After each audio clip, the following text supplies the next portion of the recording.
richest men in the entire world. Yeah. And he loved railroads. So he bought them up near New York City and brought them all the way down the east coast of the United States. And he brings it all the way down to Miami. And once in Miami, he hears the Panama Canal is going to be dug.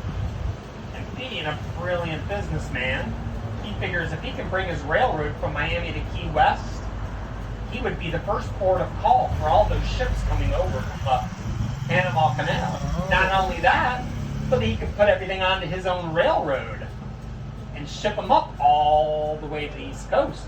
Because now he owned the railroad all the way up to New York City. Brilliant idea. However, in that time, day and age, they did not have technology to do that. They called it crazy. They called it Flagler's folly. But he invested $50 million in 1900 into that endeavor.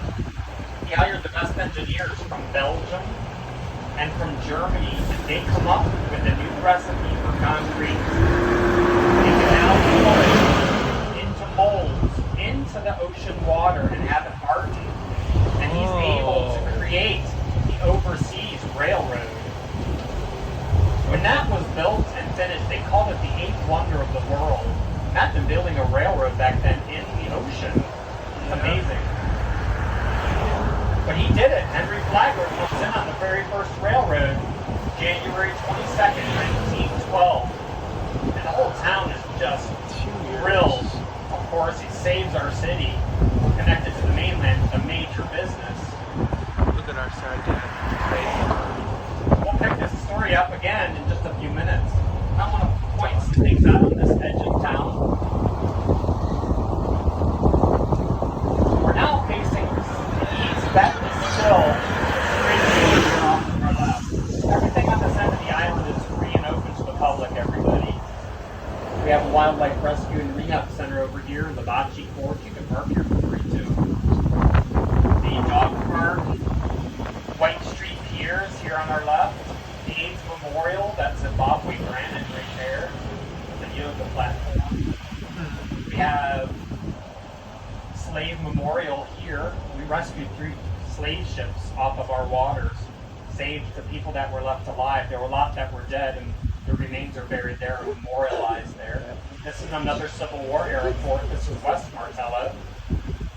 It's now the Garden Club in there. So you can go any of this stuff for free. Higgs Beach is coming up on our left-hand side. That's all new sand out there. We buy sand because of the barrier reef. We don't have any wave action. No surf. Without a surf, we don't get sand. So we have to buy it from Florida, other cities, and from the Bahamas, and we truck it in here.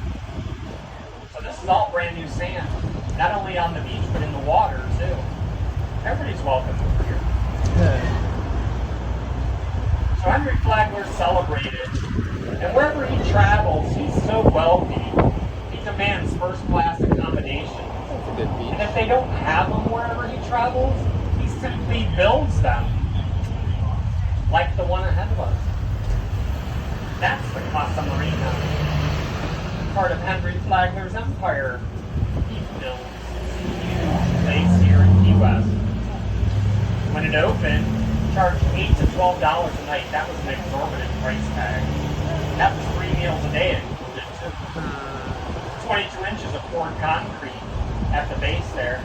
So you figured once they knew how to build the railroad, they certainly knew how to build a resort to withstand Hurricane 5.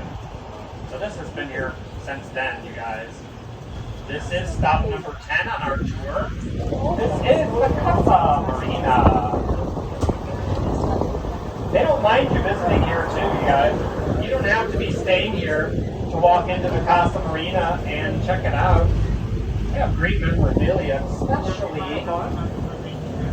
especially at this little sidebar right here. It's called Flagler's Cafe. That's a bar in there. If you go in there, the whole wall in there on your left-hand side is full of old black and white photographs of what this place used to all look like. Henry Flagler. The artist that created this guy smoking a cigarette right here, he looks real, doesn't he? Yeah. He put Flagler's face on that statue to honor Henry Flagler. Yeah, so I'll always be at his resort. This is stop number 10, everybody. Anybody hopping out here? So if you do want to check this out sometime while you're in Key West, just walk through these front doors and walk straight out to the back.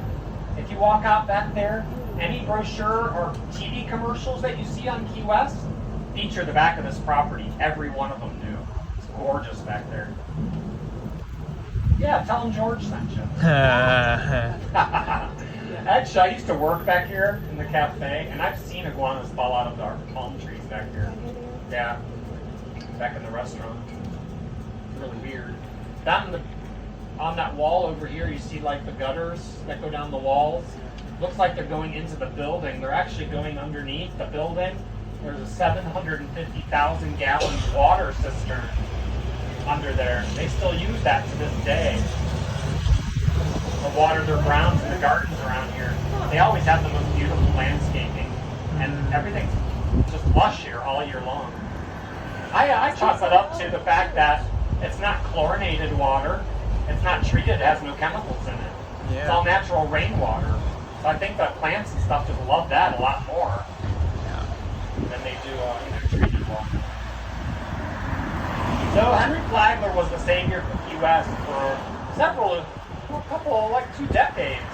But then we have a great, massive hurricane once again. This time it's Labor Day 1935. Wipes out 20 miles of Henry Flagler's railroad up near Isla Mirada. Henry Flagler actually died in 1913, a year after the railroad came in here.